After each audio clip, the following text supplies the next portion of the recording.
রবিবার মুর্শিদাবাদ থানার নতুন গ্রামে ভাগীরথীর ধারে পথ চলা শুরু করবে হলিডে ওয়াটার পার্ক।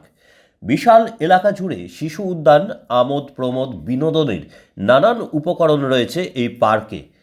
রবিবার বিকেলে বিশিষ্টজনেদের উপস্থিতিতে ড্রাই পার্ক দর্শনার্থীদের জন্য খুলে দেওয়া হবে। 14ই আগস্ট ওয়াটার পার্ক উদ্বোধন হবে, এমনটি জানিয়েছেন এই পার্কের অন্যতম উদ্যোগপতি আতিকুর রহমান।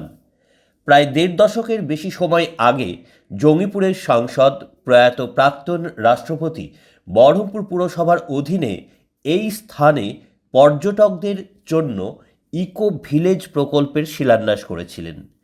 পরিত্যক্ত সেই প্রকল্পের জায়গায় নবরূপে হলিডে ওয়াটার পার্ক মুর্শিদাবাদের নবতম ট্যুরিস্ট ডেস্টিনেশন হতে চলেছে। প্রথমে আপনাদেরকে ধন্যবাদ জানাই, আপনারা এখানে এসছেন, আমাদের এখানে কভারেজ নিচ্ছেন। এটা একটা ওয়াটার পার্ক মুর্শিদাবাদে ছিল না। নদিয়া, এই মালদা এবং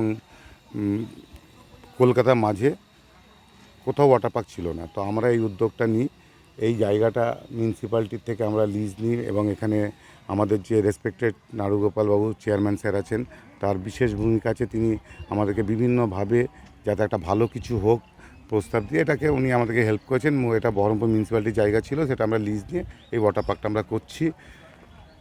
30 তারিখ আমাদের উদ্বোধন। আপাতত আমরা ড্রাই পার্কটা উদ্বোধন করছি, এরপর আমরা ওয়াটার পার্কটা উদ্বোধন করব। এক্সপেক্টেড ডেট রেখেছি 14 ফেব্রুয়ারি, এই 14 আগস্ট, ঠিক 15 আগস্টের আগের দিন 14 আগস্ট আমরা ওয়াটার পার্কটা উদ্বোধন করব। কারণ এটা 1 বছর ধরে কাজ চলছে। এই যে জায়গাটা আপনারা যেমন দেখছেন এরকম তো ছিল না, এটা পুরোটাই লো ল্যান্ড ছিল, 8 ফুট ডেপথ ছিল, মানে 8 ফুট গর্ত পুরো ল্যান্ডটা ছিল। এখানে প্রায় আমরা প্রচুর মাটি রিফিল যেখানখানে কেটে, এখানকার মাটি কেটে হোক বিভিন্নভাবে এটাকে একটা স্ট্যান্ডার্ড ফরম্যাটে নিয়ে এসেছি আমরা এটাকে। লোকে আসুক, দেখুক, অ্যাডভার্টাইজমেন্ট পারপাসই ধরুন। আর এই রেস্টুরেন্ট দুটো করেছি, এর মধ্যে এই রেস্টুরেন্টগুলোতে তারা আসবে, একটু খাবে সন্ধ্যাবেলায়। কারণ দিনে যা দুপুরে গরম পড়ছে, এই গরমে তো থাকাই যাবে, তো ওয়াটার পার্ক আর হোক আর ল্যান্ড পার্ক হোক, লোকে ঘুরে মজা পাবে না। তার জন্যে আমরা ইভিনিংয়ে 4টার থেকে রাত্রি 10টা অবধি একটা আনুষ্ঠানিক প্রোগ্রাম রাখছি। 1-1.5 মাস প্রতিদিনই কোনো না কোনো প্রোগ্রাম থাকবে আমাদের এখানে ইভিনিং বেলায়। আর লোকে আসবে, ঘুরবে। বাচ্চাদের বিভিন্ন খেলার আইটেম আমরা এনেছি, যেগুলো ড্রাই পার্কে থাকে। ড্রাই পার্কে মোটামুটি সমস্ত আইটেম এনেছি।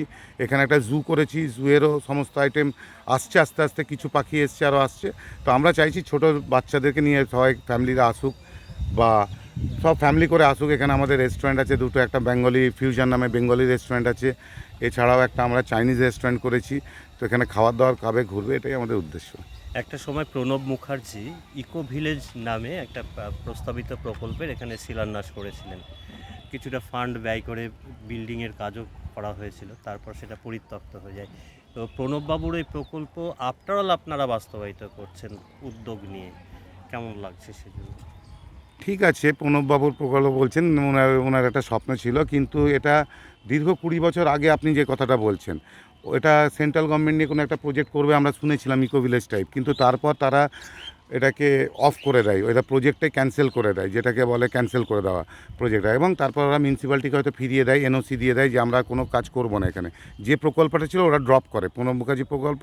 প্রণব মুখার্জি স্যার বেঁচে থাকাকালীনই ড্রপ হয়ে যায়, এবং সেই সময় ওনারা এটাকে বাদ দিয়ে দেন প্রকল্প থেকে। দিয়ে দীর্ঘ 20 বছর এটা পড়েছিল। এখানে তো কিছু ছিল না, কয়েকটা ঘর ছিল, যেটা শুরু হয়েছিল প্রকল্পটা, তারপর তার কিছু হয়নি, এবং ওনারা একটা ড্রপ প্রজেক্ট ছিল। পরে আমরা নিয়ে এটাকে মুর্শিদাবাদবাসীর জন্য একটা ওয়াটার পার্ক করার চেষ্টা করছি। চেষ্টা কি করেই ফেলেছি, কদিনের মধ্যে উদ্বোধন হবে। এবং মুর্শিদাবাদ হচ্ছে ট্যুরিজম স্পট, তো ওদেরকে এখানে পার্ক অনেকগুলো আছে, কিন্তু কোনো পার্কে অ্যামিউজমেন্ট কিছু নেই। তো এত দূর দূর থেকে লোকরা আসে, তাদের জন্য আমরা একটা অ্যামিউজমেন্ট পার্ক করার চেষ্টা করেছি।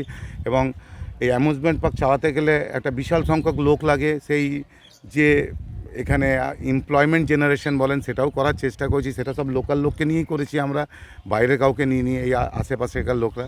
তো এটাই যতটা ভালো হয়। এছাড়াও টোটোওয়ালারা ধরুন ওই হাজারদুয়ারি থেকে নিয়ে আসবে, যদি দিনে 100টা টোটো আসে তো 100টা টোটোরও একটা রোজগার হবে। বিভিন্নভাবেই একটা মানে কি বলো, ফান্ড জেনারেট হবে এবং পাবলিকে ডিস্ট্রিবিউট হবে জিনিসটা। আমাদের নাম রেখেছি holiday club and resort. Actually আমাদের উদ্দেশ্য হচ্ছে এখানে আগামী দিনে ক্লাব হবে, রিসর্ট তো থাকছেই, ওয়াটার পার্ক থাকছে, এগুলো সব মিলিয়েই একটা আমরা প্রকল্প নিয়েছি। কারণ আপনারা জানেন এখানে প্রচুর বিদেশি আসে, যারা এই জাহাজে করে এসে, ওরা জাহাজেই থাকতো, ওদের কাছে এখানে থাকারও কোনো ভালো জায়গা নেই। তো যদি আগামী দিনে তারা আমাদের এখানে ইন্টারেস্টেড হয় বা টাই আপ হয়, তো আমাদের সঙ্গেই থাকবে, তারা দেখবে জিনিসটা, মুর্শিদাবাদ থেকে উপভোগ করবে। লালবাগ থেকে বীর বার্তা।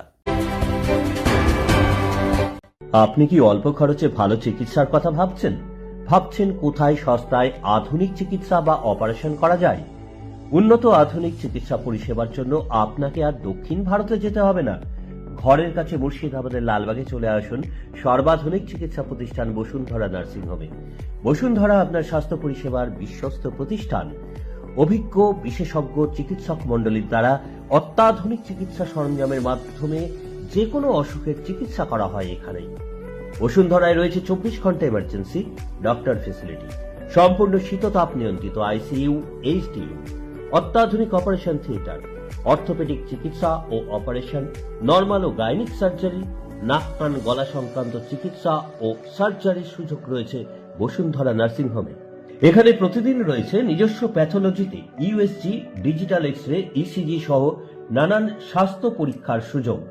সুস্বাস্থ্যের বন্ধন মানেই বসুন্ধরা নার্সিং হোম, লালবাগ, হরিপদগঞ্জ, মুর্শিদাবাদ।